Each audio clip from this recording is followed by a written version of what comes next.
Hello, everyone, and welcome to this month's Foundation Matters webinar. My name is Jeanette Loftus, and I am the Regional Rotary Foundation Coordinator for Zone 34, and I will host tonight's event along with Assistant Regional Rotary Foundation Coordinator Al DeLucia, who will be our moderator during the Q&A Ask Me Anything.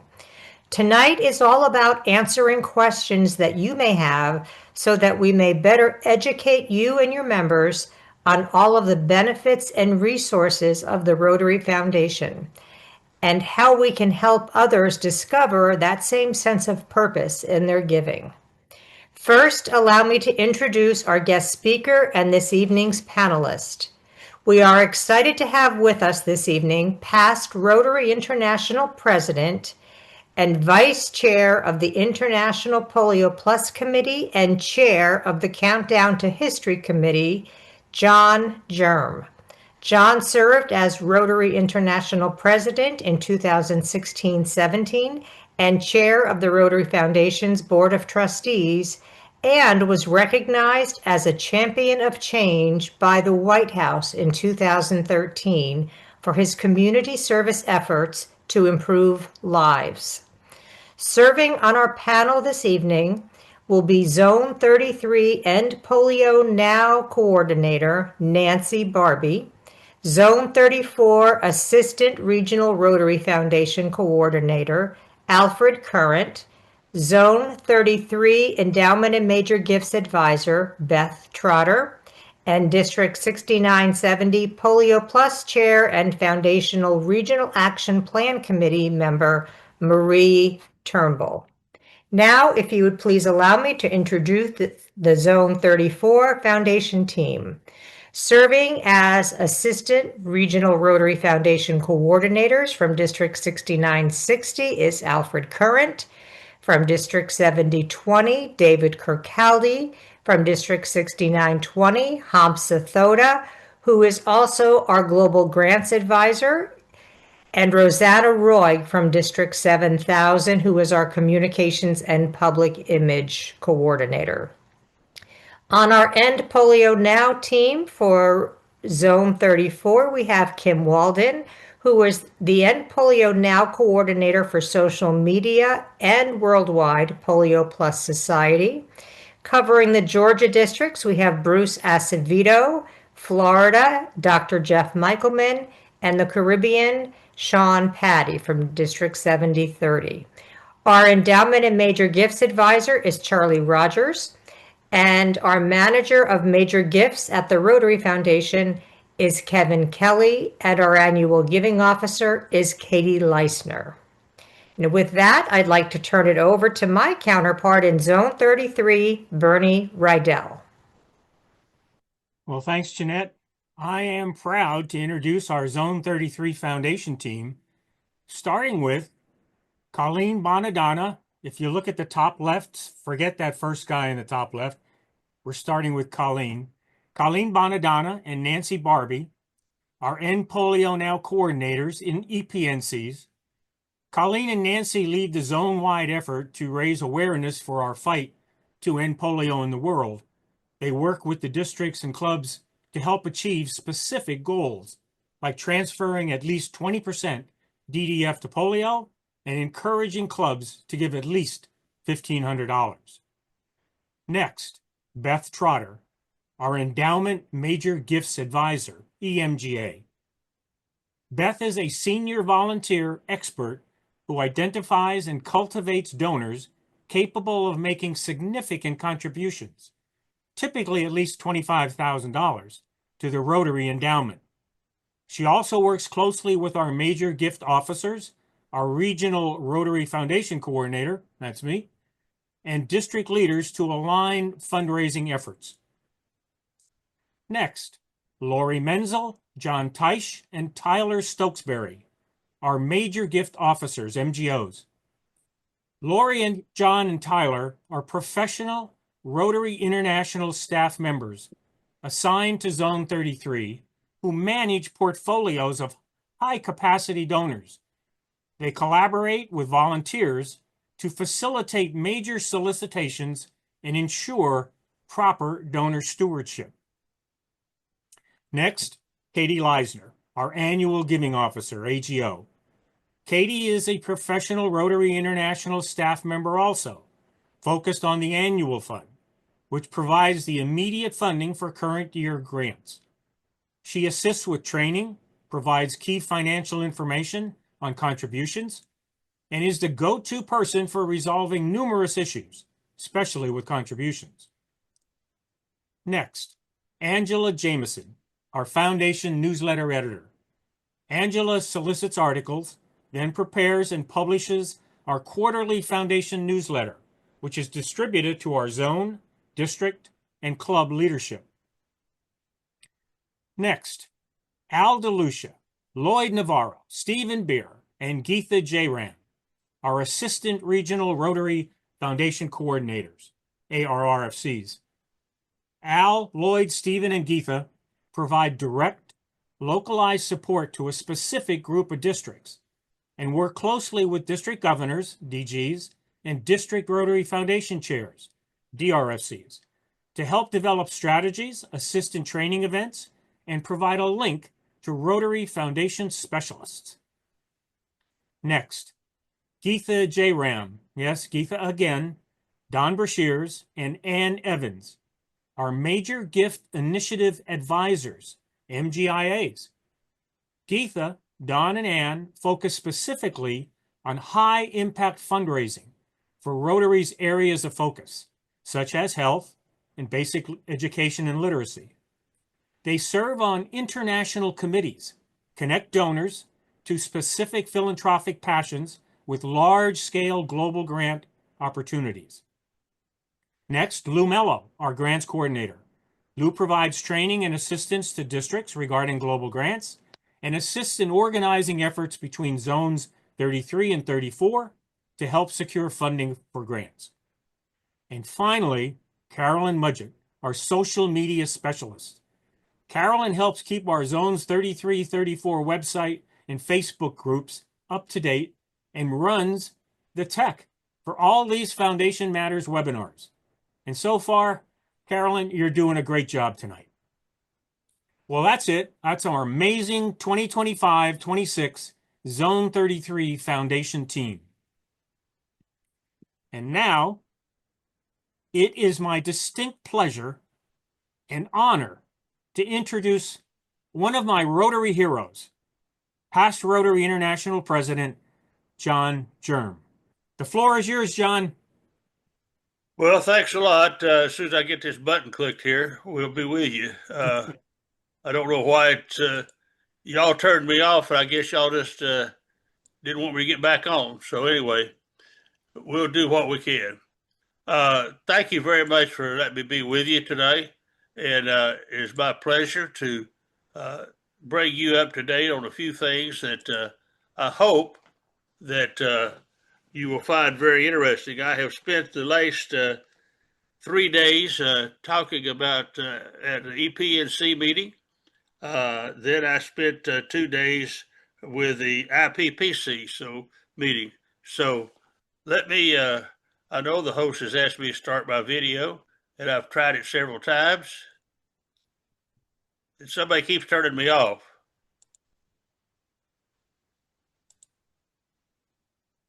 So we'll do it without the video. How's that? The camera's on, so I don't know sure what's happening. We can see you now, John. Okay. Well, I can't see me, so that's all right.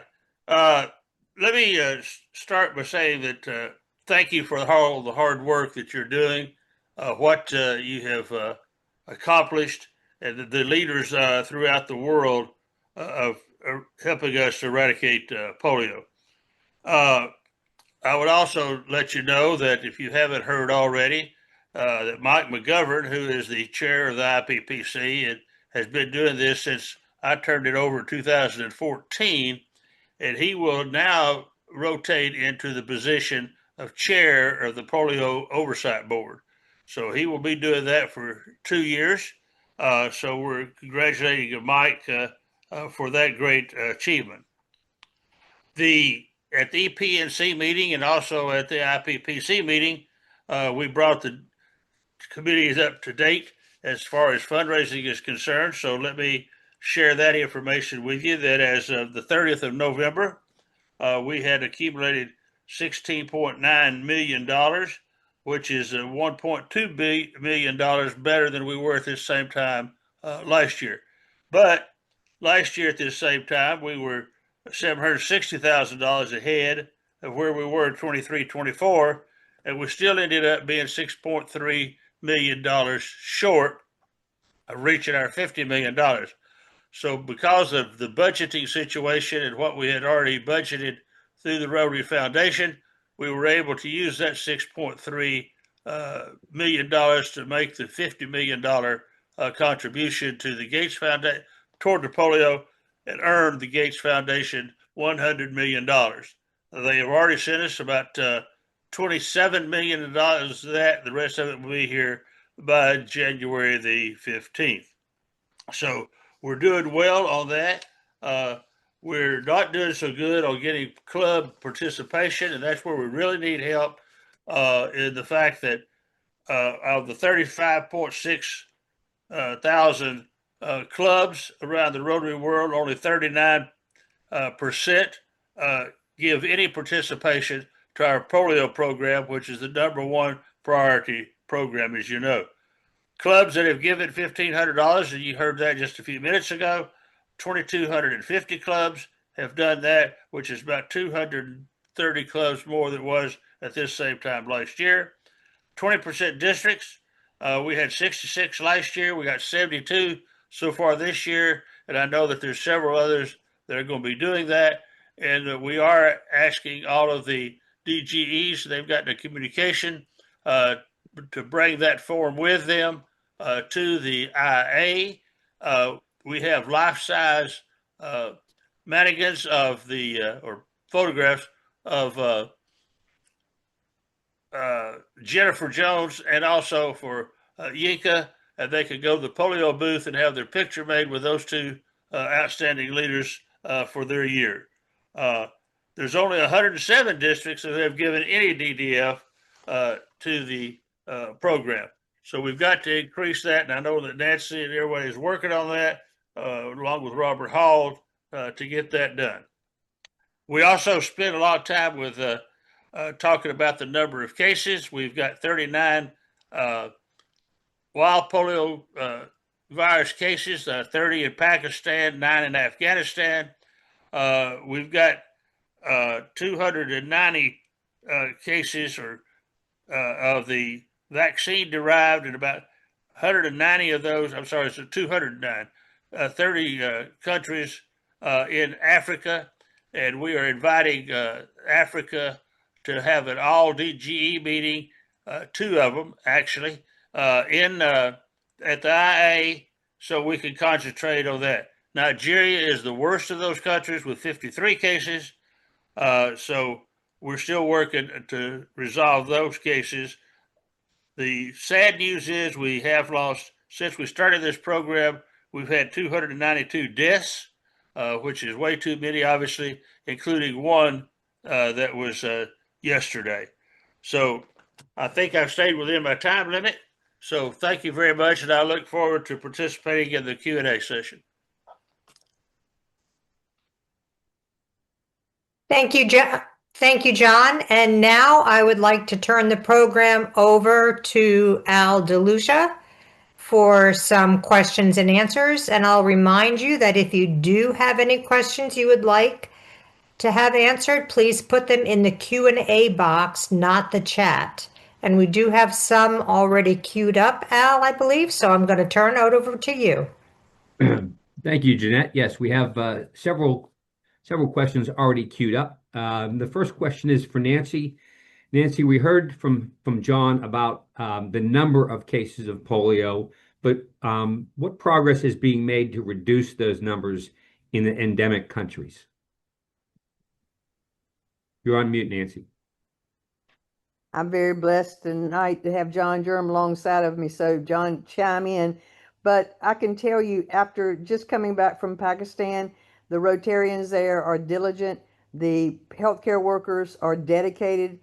Everybody's committed to getting the cases, making sure every child in that country is being um, vaccinated. There are some problems, but I know John Germ, Mike McGovern, all the Rotary leaders are talking to have been talking to the health ministers. I know Chairman Holgernak has been to Pakistan as well as the president of Rotary has been to Pakistan to talk to the health ministers and making sure, and the government officials to making sure that everything is on track. It's been announced several times in Pakistan. I know that they are saying, the people in Pakistan are saying it's going to be done, and I really believe it will be.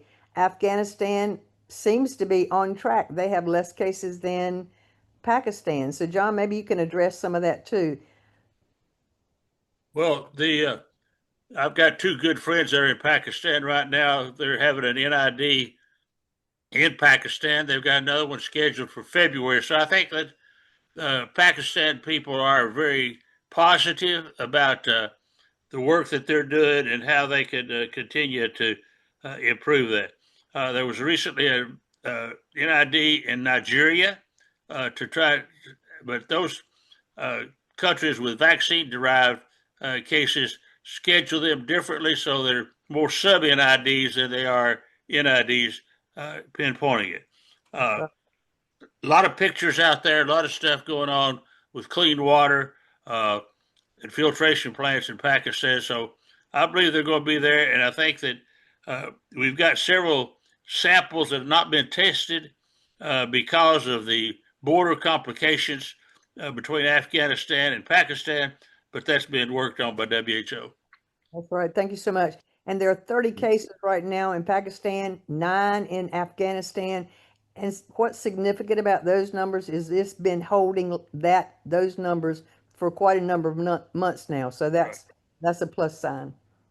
Thank you, Uh, Al. Nancy or John, can you tell us how much of that is, or what's the numbers for vaccine derived?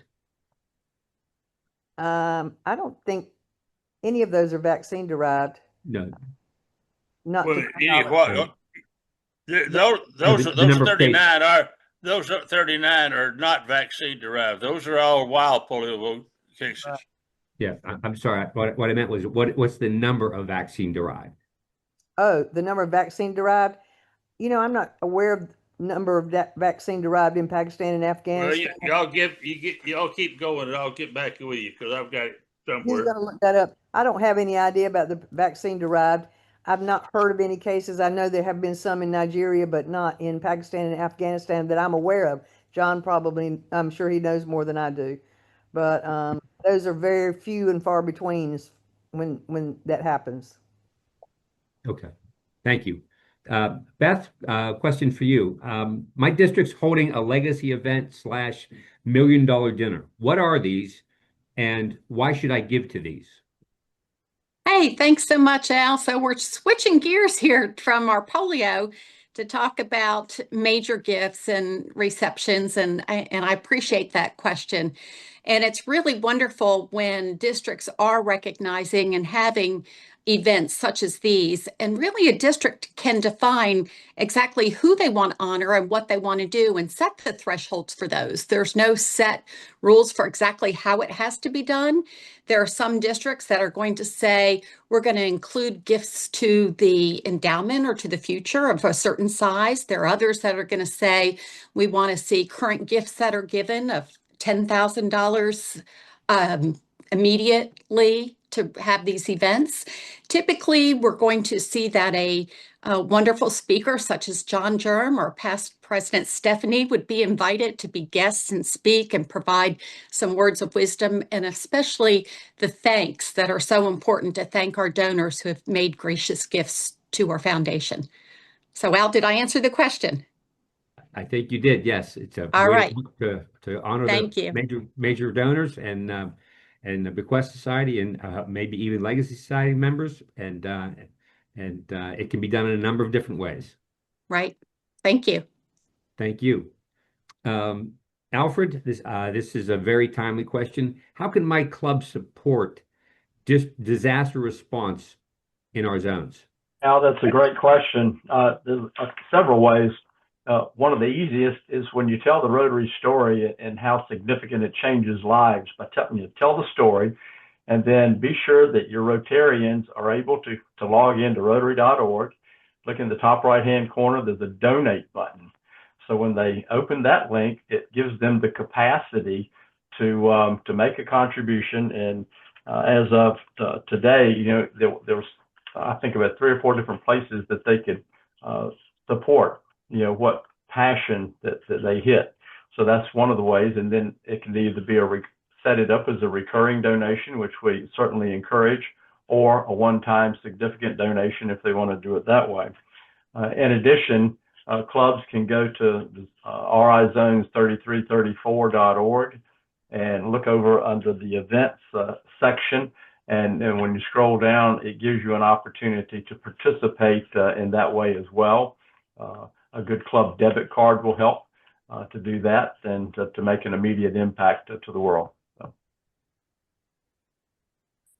Thank you, Alfred.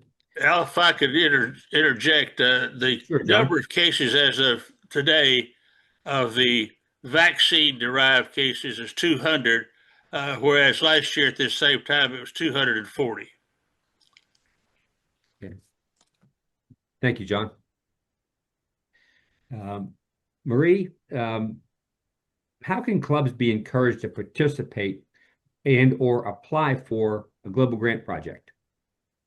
Well, a lot of people, they kind of fear global grants. They think they're too hard. I think one of the key things is education and training at your district level. Also, Rotary Learning Center has great modules for learning how to do a global grant. Have a good district support system in place, so that they're helping early on in the process so they're not getting lost. And, highlighting some great success stories out there. Tell your story, showcase some projects, maybe at a district conference or something. One of the new things that's done in the zone has actually been a Shark Tank. You could do that at your district level so that more clubs can collaborate and be involved in maybe a bigger project together. Okay. Thank you, Marie. John, I've got a follow-up question about the vaccine-derived cases. Is there anything that's being done to reduce those numbers even further? Yes, there's a new vaccine that's called the OPV2, NOPV2 vaccine that Gates paid the research costs for and everything. That is now being done in 40 some odd countries in Africa. That vaccine stays in the gut longer, and so therefore that helps reduce that number greatly. There's a lot of the meeting we're going to have at the IA, and we've already had one meeting strictly with the vaccine-derived cases in the countries that have those, at the IA. To try to get more Rotarians directly involved with their local governments in order to do that. And as a matter of fact, this week, there was a total of one new vaccine case in Chad, one in Ethiopia, one in Somalia, 5 in Sudan, 2 in Tanzania, and 4 in Yemen. So you can see how spread out they are and all the different governments that we have to be working with in order to do that. So we're fortunate in many ways, but we do have a president-elect that is from Nigeria. So he's definitely concentrating on it. We have a director-elect, Manuel, who is concentrating on it. He's from Uganda. And then we've got Pearl, who is a trustee. So we've got some good leadership there. And so we think we'll be able to make a bigger dent this year. Okay, thank you, John. I'm going to ask you another question. What are some best practices to encourage members to support the Rotary Foundation, or if they're already supporting the foundation, to possibly increase their giving? Well, there's only one real way, I believe, in order to raise money, and that's ask, ask, ask. We're not reaching out and educating the clubs. If you look around your club now, you'll see a lot of different faces. You'll see different age groups than what we've had in the past. We've got a lot of Rotarians that do not know what polio is or do not know what the Foundation Good Works are. They don't know about our peace centers or anything else. So we've got to educate our members better. We have to have programs that shows stories and examples, and we got this girl that lady is over there now in Pakistan, and she is documenting her trip, and she sends out Facebook notices every day, about 50 pictures a day, and those can be used in club meetings. Tell the story, tell the success story. Excuse me, the success stories, and I think that that'll let you do it. Another way to do it is to recognize those donors that have given. While many donors don't want public recognition, tell them it's a thank you note. That's what we're doing. They don't have, it's not giving them a special honor. It's a thank you for their contributions and their ability to do it. So presentations always help. But I think, as I said a few minutes ago, lead by example. It's hard to ask anybody to give you money if you're not giving money yourself. Thank you, John. Beth, John mentioned about recognizing donors. What are some good ways that you can recognize members that are becoming benefactors or bequest society members? Oh, thanks so much for that question. And I think it would be important first to make sure everybody knows what a benefactor and a bequest society member are. The benefactors are those who have given for the future at least $1,000 or more, and a bequest society member is $10,000 or more for in the future. And I think that most of our clubs, I know my own club personally does a great job recognizing our Paul Harris Fellows, because we get our pins and our plaques and we take time at our meetings, but rarely do I see those that are bequests and our benefactors being recognized. So it's an important awareness, and I think our district governors could ask presidents to make sure that this is being done, and our foundation chairs in the clubs and in our districts, to look at the list, to be aware, and to recognize them both at the club and the district level. So districts can do this. Some districts have special receptions prior to events. Some have special events just for and sometimes they combine the major donors with both the bequest and the benefactors to have those. And I think also you can do it individually. Thanks are always welcome and important, I think, and many ways to do that, but the awareness of those who are given is important. And sometimes our gifts are directed specifically to causes. We mentioned maybe peace centers. And if somebody has made a nice gift to directed specifically to a peace center, or maybe for WASH, we can recognize them by maybe inviting them to events that we have, like the Duke UNC Peace Center events that are being held, and make sure that they're attending those, etc. But recognition is key, and looking at the reports, knowing how to use those, and making sure that we are saying thank you. Thanks so much, Al. No, thank you, Beth. Yeah, you never can say thank you to the donors enough. Thank you. Nancy, what is the Polio Plus Society, and how could someone become a member? Oh, thank you for that. That's one of my favorite programs. It is a district-led program, and it is a pledge that you take and a donation that you give to polio. According to most districts say $100. You could do $1,000. You do as much as you want, but that is up to the district to set that goal of what they think is right for their particular people. If you don't know about the Polio Plus Society, ideally there's a Polio Plus Society chair in your district.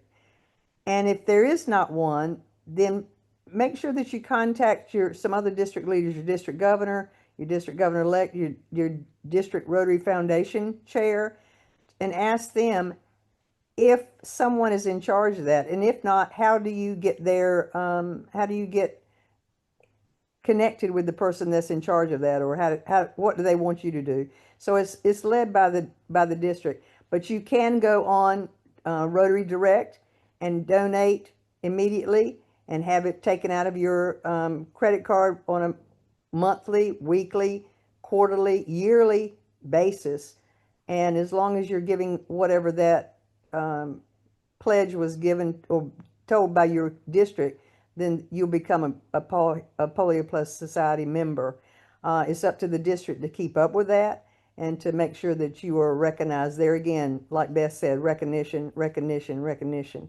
There are pins that the In Polio Now coordinators have that districts can get from us to make sure that everyone has a pin, and there are different levels of those pins as well.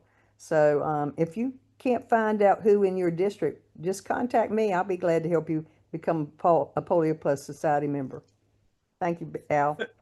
Hey, Al, Brenda Cressy heads that program up and across the world, and you've got a lady there in your own area, Kim Walden, who has lots of publicity and lots of information that she can share with you on that. So anybody can contact her, and she'd be glad, I'm sure, to do that.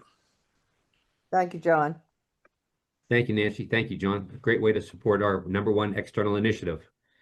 Alfred, I'm a new club foundation chair.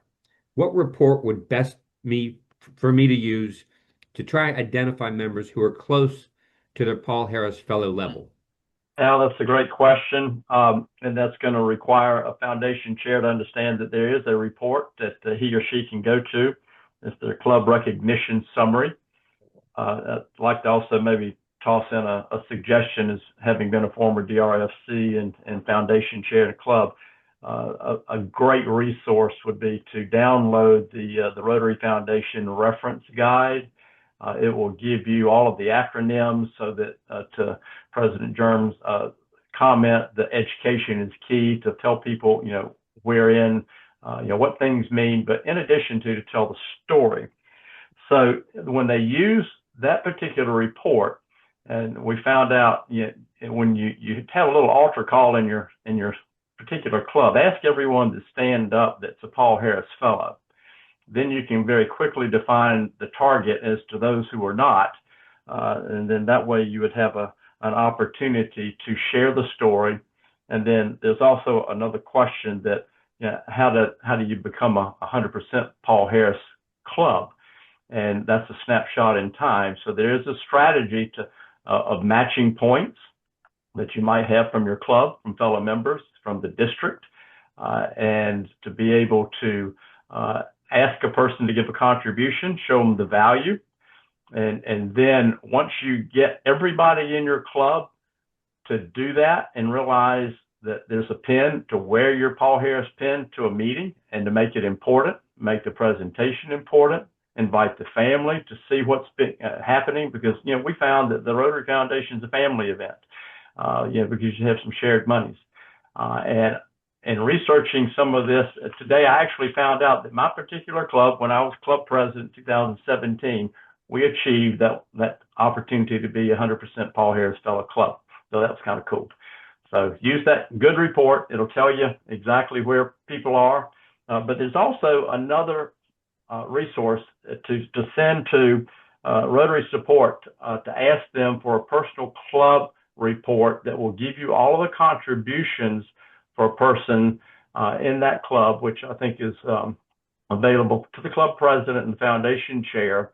And then they can do the math, because sometimes by just looking at the summary report, you don't realize that you might be, and this happened in my situation in my district, there was a person who was $1 away from becoming a major donor. Mm-hmm. And with a phone call, it happened. So you just never know. Good report. Thank you, Alfred.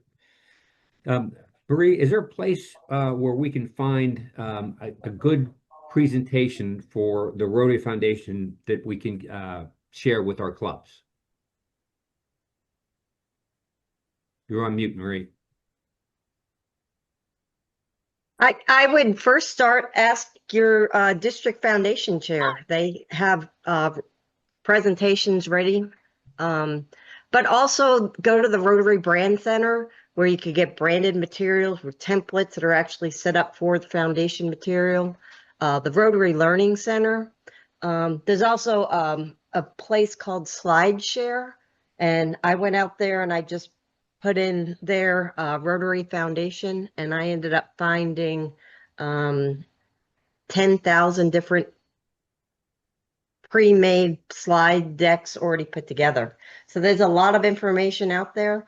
I know I put one together, used ChatGPT, and it put a whole slide deck for me together for foundation talk I was doing. Wow. Thank you, Marie. Nancy, does giving to Polio Plus, does that count towards the Club Excellence Awards? Oh, it sure does. When you go in Rotary Club Central to set your goals, Polio Plus is one of those goals that you need to set. And as John mentioned earlier, we have a hard time with clubs making a goal and setting a goal and then giving to polio for the year. As you know, our threshold is $1,500 per club. That's the minimum. You can certainly give more, but we'd love for every club to make sure that they set their goal in Rotary Club Central and then achieve that goal, because every dollar that's given is certainly matched, and we've got to finish this. So yes, it does count toward the Excellence Award, and that used to be called the Citation Award, the Rotary Citation. So now that is the Excellence Award. So yeah, it sure does count. Thank you, Nancy.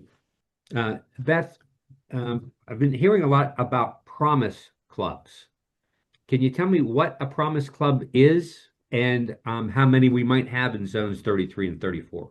Yes, Alan, thank you for asking that question. I saw that in the question in the Q&A, and I was so glad that that person asked the question because we don't talk about it frequently. It's relatively new, but a promise club is where every member of a club has made a commitment, an official commitment to give $1,000 or more to the endowment in the future. And so that having every person in the club do it is what makes them a promise club. And I know specifically because I work with Zone 33, but I am unsure of 34, so I'll defer to Jeanette. But in Zone 33, unfortunately, this time we don't have any. So I encourage you to think about getting your club to do this and be one of the first in our zone to become a promise club. Jeanette, maybe you can answer if we have any in Zone 34. I do not know of any, Okay. unless Elihu Ferris, who asked that question, is a member of one of those clubs. He may be the only club out there, but I do not know of any. Yeah, it would be great to have some clubs to do this, to become the first promise clubs within our zones. Absolutely. So thanks for the question. Thank you, Beth. Alfred, you had mentioned about a 100% Paul Harris Club. Can you tell us what that is and how clubs can make that happen? Well, a 100% Paul Harris Club is a snapshot in time when every dues-paying member, active member, is a Paul Harris Fellow. And what that club needs to do is to petition the district governor to acknowledge that, and then they send a memo to the support center, and then they recognize that, send back that is to say, this is 100% Paul Harris Fellow Club. It's a one-time recognition, and the expectation with that is that that club will still be at the top of the food chain and make that a legacy, if you will, in their club, that everybody is expected to maintain that. So it's pretty good impetus to do that. What you may find is that it's a motivating factor and something that a club president should keep in front of their club at any given time. And going back to the way we did that was having a matching point system, so that a person who was not yet a Paul Harris Fellow, that we said, all right, if you give us $340, the club will match those points for 340, and the district will come along and match those points so that we've got 1,000 in the hopper and share with them. So once they get that first pin, they don't want to stop. We teach them how to continue to give and encourage them to do it on a systematic basis, and then to plug into Rotary Direct and to make it systematic, put it on a credit card and get some frequent flyer points to go with it. So, could you just explain what Rotary Direct is? Rotary Direct is an opportunity when you go into your own personal My Rotary account and you set up a systematic giving. It's very easy to do. You just follow the pathway, and periodic payments. I've got one set up on a monthly basis, so that it comes out credit card each month, and voila! At the end, it ends up giving me a Paul Harris credit, 1,000 points, and a Paul Harris pin. So we're now, my wife and I are both doing this, so we're on a march to our second major donor using it. It adds up quicker than you can imagine, and it's a good feel-good thing, because I know when I wake up tomorrow morning, somebody across the world is going to benefit. We're going to save a mother, we're going to save a child, we're going to help somebody build a village, we're going to help with polio issues, and all I had to do was just check a box, and the bank helped me take care of it. So that was good. That's fantastic, Alfred. Marie, can you explain what the Rotary Foundation recognition points are and how we can use them to create support for the Rotary Foundation? So yeah, the recognition points for every dollar you give to the annual fund, Polio Plus, or approved global grants, you get 1 point, and you can then share those points. It's a great way to maybe incentivize giving in your club. Maybe make some kind of match deal. If you do $100, we'll do 100 points, and it gets someone closer to their first or second or third Paul Harris. But you can also honor service. Someone had done some great service or work in your club, or you can honor a family member by making them a Paul Harris Fellow. You could just transfer those points and make them a fellow.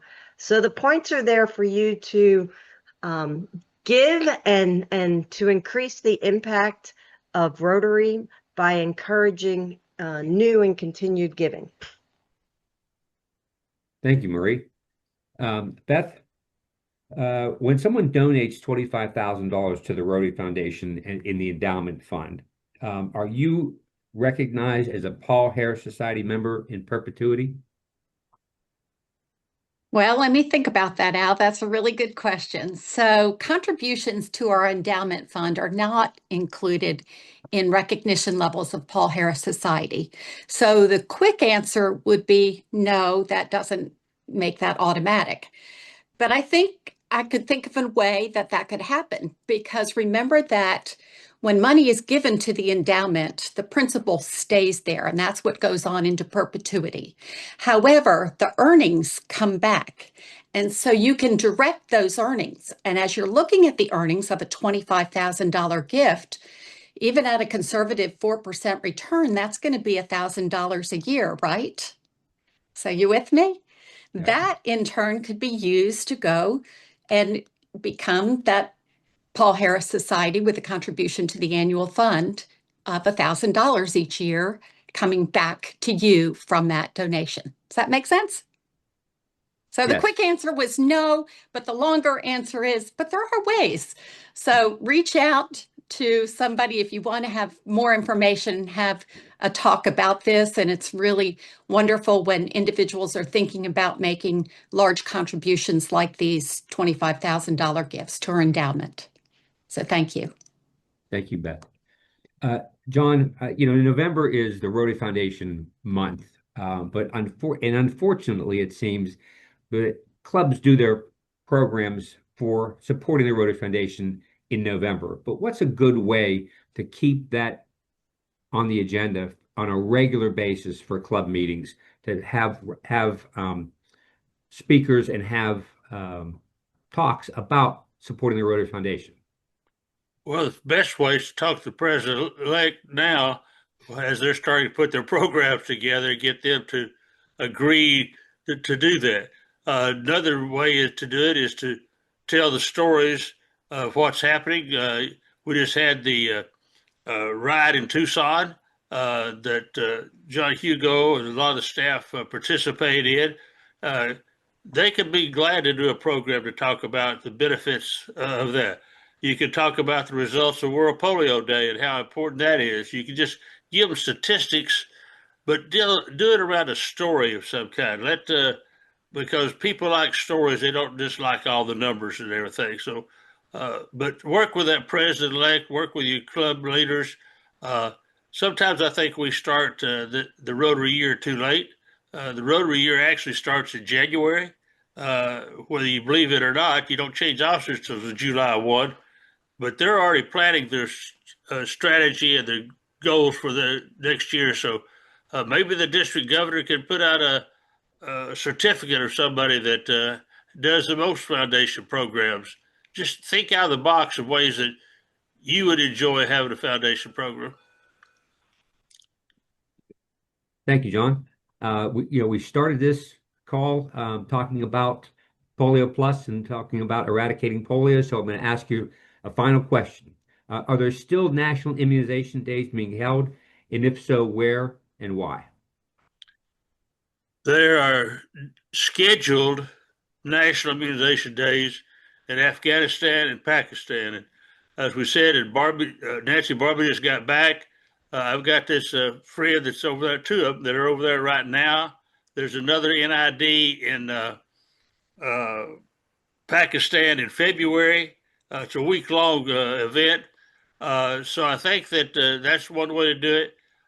You can get a hold of, if you want to go to Pakistan, you can get a hold of Aziz Biman, who's on the IPPC committee. He's the national chair for there. And I'll guarantee you he'll take care of you once you get there and everything. So the lady that I'm talking about today shared pictures of where she was going out into the neighborhoods where there was a lot of Afghanistan people that have crossed over the border there. And she's talking about some of those things that goes on. But it shows her picture putting the drops in the child's mouth, and that's the best way to tell you, yes, there is. He can handle that. Rotary International does not schedule those days, has nothing to do with scheduling them. It's all within the country because they have to coordinate with the government and everything there to do that. Thank you, John. And thank you to all the panelists for all of your information, your time, and all of the great information that you've been able to supply. So with that, I will turn it back over to Jeanette. Well, thank you, Al. Thank you. Well, thank you, John. Thank you, Stephanie, for attending and piping in on the call, our trustee, Stephanie, from the Rotary Foundation.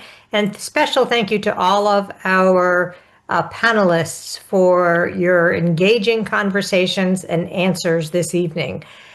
The Rotary Jeanette, before we Yeah, go close, ahead, John. there was one question that I saw pop up on the chat about the statistics I gave. If they'll get a hold of Claire Monroe at Rotary International, the foundation there, she could get you into the statistics you want. Okay, Claire Monroe at the Rotary Foundation. Yep.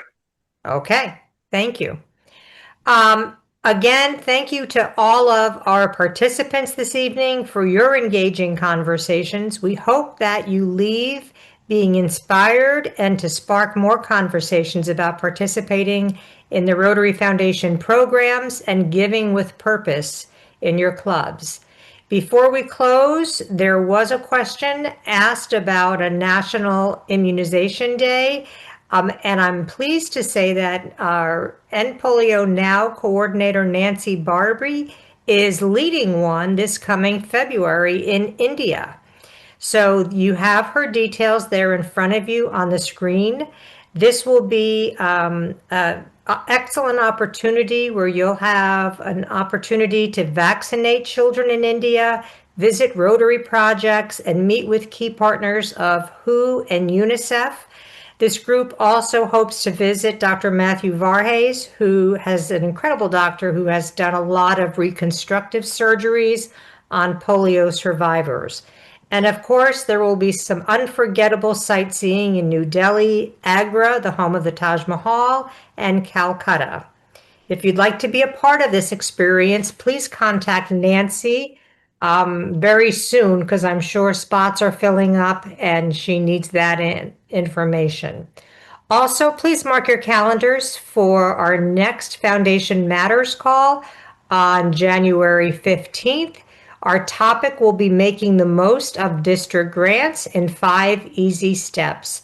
Once again, thank you for spending your evening with us, and we look forward to seeing you on our next Foundation Matters call. Have a wonderful evening and a blessed holiday season. Good night.